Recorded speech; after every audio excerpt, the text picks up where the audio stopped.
as we welcome in Jake Gadon of CBS 13. Hey. Jake's new to the family. Yeah. What's up, guys? How you doing?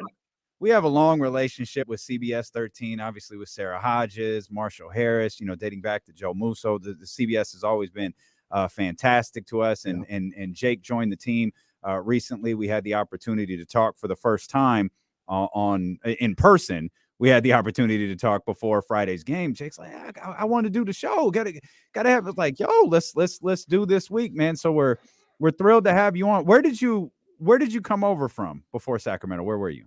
So I was in Colorado Springs, Colorado, which is an hour south of Denver at the NBC affiliate there. We were covering all Denver pro sports teams, so it was a little hard to root against the Nuggets the past 2 nights. I'll be honest with you. All right, I know Jokic. I got to work with him a lot. Same with Jamal Murray, and especially him coming back from that ACL tear. But I was there for 3 years. Got to cover a lot of cool events. The Olympics, which is Olympics of the USA, the Air Force Academy. They had an outdoor game at the Air Force Academy right before the pandemic, and then all the Denver pro sports teams. I got to cover the Avalanche. That Stanley Cup run this past year was wild. Now, I text when I put your number. You're a Connecticut number? Yeah, straight up. Born and raised on the East Coast. Oh, okay. So you're from Connecticut? Yes, born and raised. First 18 years of my life. And sorry to hear that. Yeah, no. Jake's gonna be on here talking about, hey, I don't know what you're talking about, Chowderhead. Connecticut's the best. Well, that's Massachusetts. But you get it always Hey, I'll be honest with you, all right? If I was really a true Bostonite right now, I wouldn't be able to be on the show. The amount of curse word that would be going would be every other adjective, okay? Let's be real about this. I spent a few years in Connecticut, in different parts of Connecticut. It was I actually spent a lot of years in Connecticut. It's just cold. Like when you're from California, it's a lot harder to get used to that versus being, you said you were there the first 18 years of your life. I was there from like 29 maybe to 36, 35, something like that. Like, it's like, no, where's the sun? Like, what is happening? It's a different animal. But you got to be real, though. The summers here are incredible. On that beach on the shoreline, it doesn't get better than that. Oh, right? Absolutely. Like one great thing about the East Coast, particularly Connecticut, there's 4 seasons. Like there's a real spring, whereas in Sacramento it was like 2 weeks this year. Right. There's a summer that can, go from hot to humid to a variety of different things. I like the humidity. There's a very real winter, and then what everyone will tell you, and I know Jake, the fall is everyone's favorite season out there. It's gorgeous. It's the weather is perfect. Plus, you can't get any better pizza anywhere in the country than in New Haven, Connecticut at Sally's, Pepe's, or Modern. Okay, I don't care what anybody has to say. Even if you're from Chicago, on deep dish, no way. Thin crust, New Haven style pizza. I can't compete anywhere else. Okay. Pepe's is the truth. Pepe's is the truth. I'm not a deep dish guy anyway. Yeah. So thank God. Okay. Thank God. Pizza. Yeah, it's like a pie. Not a No, my question is this though, guys. When you eat your pizza, do you fold it or you eat it like a regular slice? No, Jake. No, we eat it like a slice. It's only like this wide. Like it's not. Which I don't know what you guys are doing out there with the slices that are this wide and you got to fold it. What are we doing? Man, give me the Pizza Guys or the Slim and Huskies joint where it's just this little narrow and I can eat it right there. What are you guys doing, Jake? We're trying to keep a nice little white clam pizza. Keep the clam on the pizza, all right? You don't want it souping off, all right? Come on now. That's why you curve it, all right? There's a whole method to the madness here, Casey. That's that East Coast thing. I don't know. I don't care. Well, everything about you. I think you sneaky. You love New York. I love New York City. Yeah, I'm surprised you don't fold your pizza just on principle. Well, they're not big enough here in South. That's true. That's true. It's very just different. A regular slices. little narrow slice of pizza. What's your favorite place in Sac though? Because I'm still searching right now. Lemon Huskies. Okay. Okay. I'll try it out. I'll let you know. All right. I'll call you out if it was bad. No part, but it's well worth it, man. Lemon Huskies is my place. We'll get Oak Park. It'll be fine. It'll be fine. Jake's just let Oak Park be known. Jake's with us. It'll be fine nowadays. Well, yeah. Gentrification is a real thing. Where did you go to school? That's what I was, because you said 18 years, so you didn't go to UConn. Where'd you go to school at? No, so I wanted to go to UConn, but everyone in Connecticut goes to UConn. So I wanted to get out. I wanted to get somewhere fun. I went to Arizona State. So I was a Cronkite grad. And Ooh, who doesn't want? He was Oh, partying. we had some fun. All right, let's just put it that way. All right, they didn't call me the king of Cronkite for a reason. All right, come on now, we had some fun. All right, I got both of you guys to laugh on that. That's all that matters. All right, no, we had a good 4 years there. We studied hard, partied harder. Let's put it. It's the home of the Fun Devils. Let's be real about that. And when it's December and it's -20 back in Connecticut, and you're coming back and it is beautiful 60 degrees and there's a pool party outside, you're not going to complain. So it was a great 4 years. Scottsdale is way too much fun. I've told people this, okay? I can't get a job back in Arizona because I would get in trouble in Scottsdale, guaranteed, like no doubt about it. All right. It's way too much fun there. So, but no, when I was an Arizona State grad through and through and a big Sun Devil fan. But that's so unsettling. I got family at Arizona State. She just went back yesterday. Like, I was like, what? We're gonna have a discussion about what the hell is going on at college right now. I can tell you, they ain't studying. Okay, All right. They call the library Club Hayden for a reason. Okay. Oh my gosh. D'Lo's like, no. Some of these IG stories, like, what the hell is going on here? Gracious. So Jake, man, how you enjoying Sacramento, man? I know it's different than Colorado Springs or obviously Arizona State, but we got our own little vibe out here in Sacramento. Obviously, you're coming at a great time with the Sacramento Kings, finally playing well for the first time in 77 years. How you enjoying Sacramento so far, man? Okay, everybody, I'm the reason the Kings are doing well. All right, like I show up and they start winning. All right, I think that. There's no coincidence there. There's a reason for it, right? You and at Nani. Thank you, both of you guys. At Nani, indeed. I'm not going to deny it, but no, Sac has been great, man. The atmosphere, the whole entire community. It's like you're saying, regentrification of the whole downtown. It's really a cool vibe. I love how there's just the whole city rallies around this one team, and the Kings are so important. The whole entire city bleeds purple. I love this new beam thing. All right, beam team all the way. All right, it's been a really, really cool experience for the 2 months I've been there. I'm excited to see kind of how it kind of transforms once the playoffs kind of come around, and March Madness going to be like G1C and all that stuff, and then you have the River Cats and the Republic and everything. So it is a great vibe, great city, and bro, it's Cali living. Can you blame it? Like, it's beautiful. 45 degrees out today in the middle of December. Life's good. Yeah, just wait till your first full tax period. Then you'll feel very, very differently about it. Don't you worry, okay? The tax bracket has already hit me pretty hard. All right. I thought I was gonna get more money for my relocation fee. That smacked me right in the face on that first paycheck. Yeah, okay. Yeah, vibes aren't free in California. No. They cost major. Let's dive into the game last night. Obviously, both of those teams very well, and it was the new back-to-back thing that the NBA does every once in a while, where these two teams played on back-to-back nights in the same venue, and we saw essentially the same exact game over these two nights with just the roles reversed.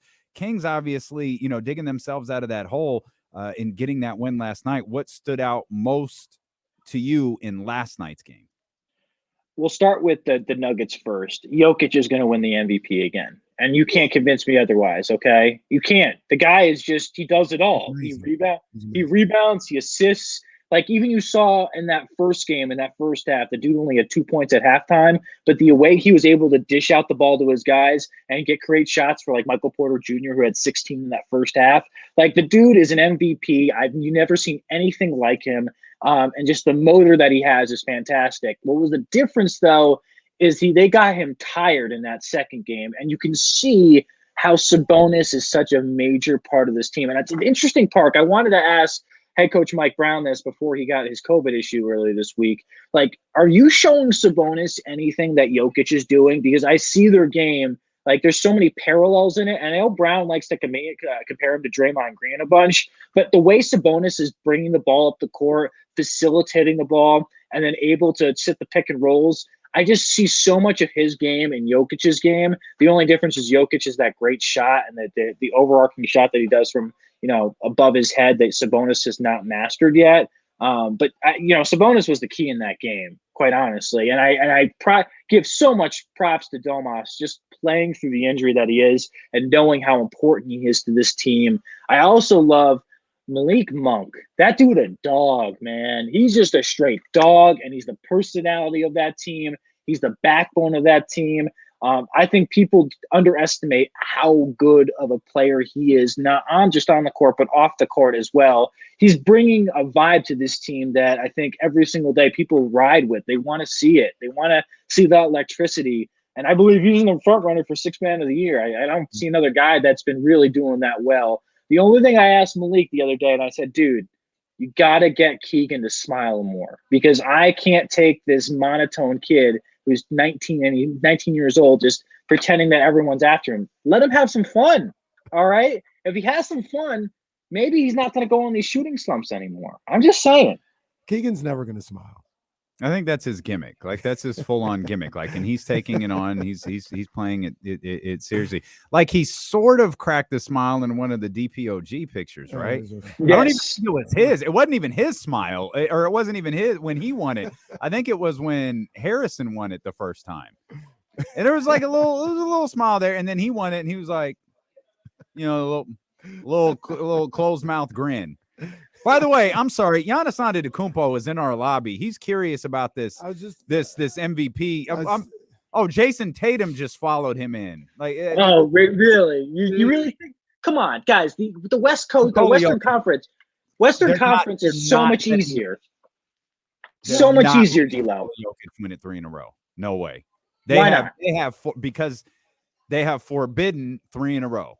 The NBA has forbidden 3 in a row. They will not allow it again. You know what the ironic thing about this unless is? They believe you're better than Larry Bird, then they'll consider it. But other than that, they won't do it. Not even then. Well, maybe not.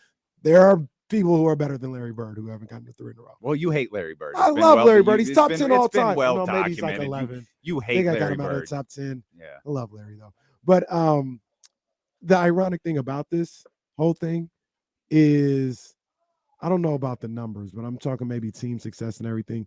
I agree with Damien. He's not going to win it. He may be the most qualified to win it this year. Like, Jokic, they may win. Yeah. They may have the best record in the West, be the number 1 seed, win a playoff series or whatever the case may be. His number, he may average a triple double this year. And that might be what gets it. If he actually does average a triple double, not close, because Harden's been close. There are guys that have been close. If he averages a triple double, because they'll go nuts for that. Russ did it again, though, and he didn't get it. Yeah, Russ did it 5 times. They got it the first time, but because it's Nikola Jokic, they'll give it to him again. But everyone was making excuses the past couple of years of, Jokic doesn't deserve it. It's this guy. LeBron deserves it. KD deserves it. And now when Jokic wins it back to back and he's forefront and everyone's keeping an eye on him and making like they're game planning for him every single night, and he's still putting up the same numbers. Like, come on, you're really going to sit there and say that he's not guys that deserve it though? But they did that with Giannis. Giannis went back to back. They didn't give it to him. He won an NBA championship that year. True. You're not wrong. Yeah, we can't keep giving this MVP trophy to Giannis Antetokounmpo if he's going to fail in the playoffs. I'm sorry. Show me Jokic's rings. Now, that's not, now, I've said this then, we'll say it again. That's not the proper way to look at the MVP award. No, it's not. I don't know why they felt the need to say that about Giannis Antetokounmpo, but they sure look stupid later on that year. And it's the wrong way to approach Nikola Jokic as well.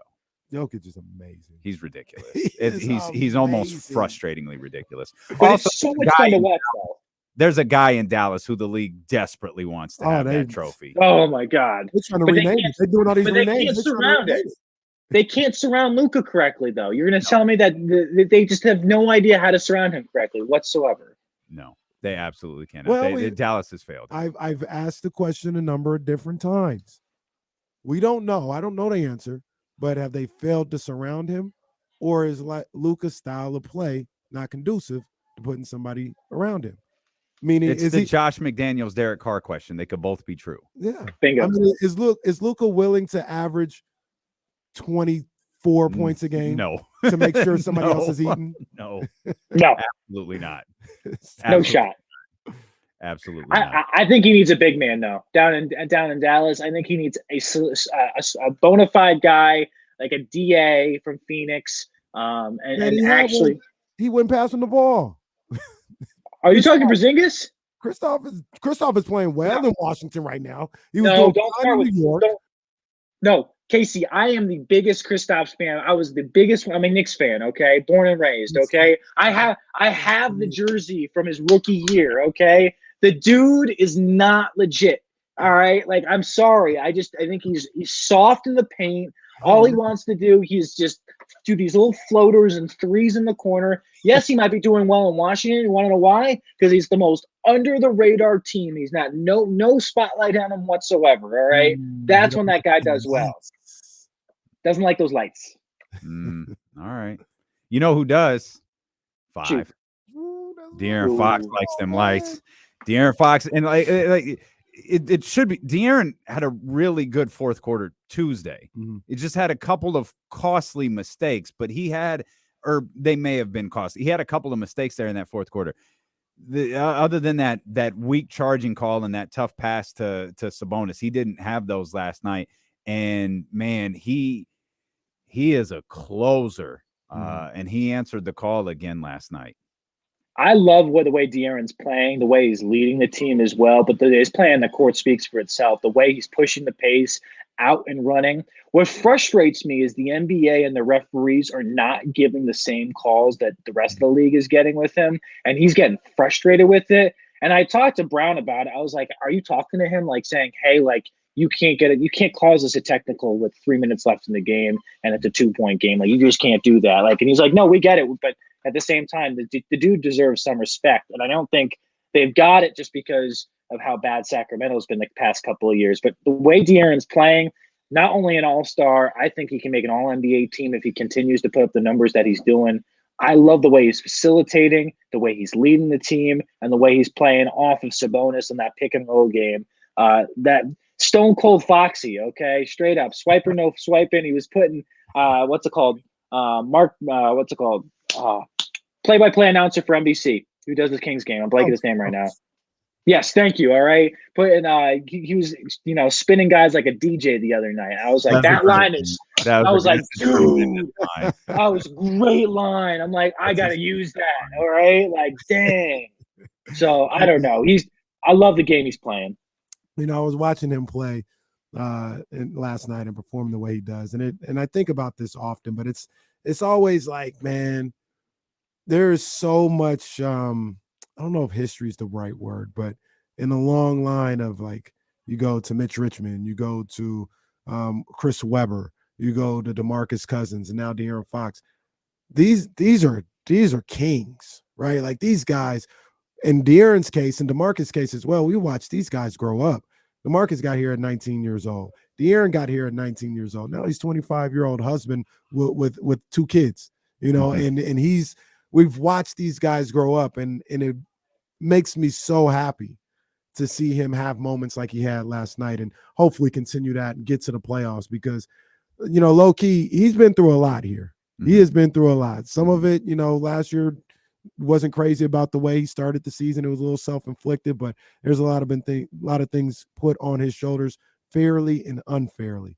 And I just want to see him prosper here in Sacramento and to see moments like last night where, it kind of feels like it comes together where, he's hitting these big shots in the fourth quarter and Golden One Center's going crazy. It really warmed my heart to see that from him specifically last night.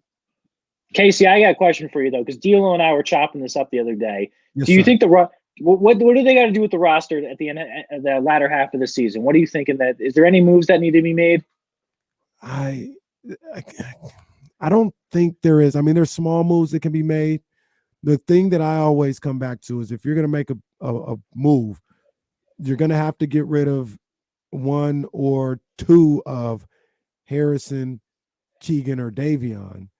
And if you do that, the player that you bring back, are they worth it? Are they better? So, like, for instance, if you were getting I'm not saying this is the guy, but if you were getting a Jamal Murray, I'd make that move for a guy like that. Donovan Mitchell was traded this offseason. I'd make it for a guy like that. But if you're talking, move Harrison Barnes for Jay Crowder, I mean, just don't think it's worth it. Like Jay Crowder, I like him. I think he'd be great on this team, but that's a lateral move.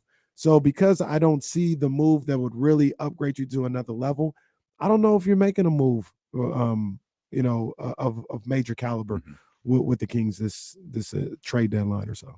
You're not calling Boogie? See what he's doing?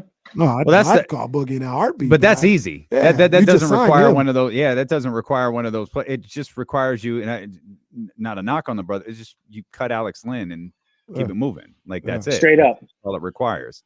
But Alex Len had great minutes the other night. I thought he played. He started off that game that Sabonis was out. I was super impressed. Like super impressed the way he was able to process everything. He did what he could while they let him play. Like the refs let him play. Yeah. Hey, that's enough of you, pal. Go grab a seat. Then they got sick of Rashawn too. Hey, here's a couple for you too, Rashawn. Sit your ass down. Damn, Mark Davis. Yeah. Don't talk to me about the last 2-minute report. I don't really care about the last 2-minute report. Jake, it's great to have you here, man. It's great to have you a part of the family. Thanks for joining us. This first go around, man. Looking forward to many more discussions, and Happy New Year, my brother. Happy New Year to you guys. Best in the business right here. Appreciate you guys having me on. I hope to be on again soon. All right. Oh, definitely will. We appreciate you, Jake. See you guys on Sports Sunday soon. That's true. Make the call. We're always free. We're always available for you guys. That's our man, Jake Gadon, right there. CBS 13.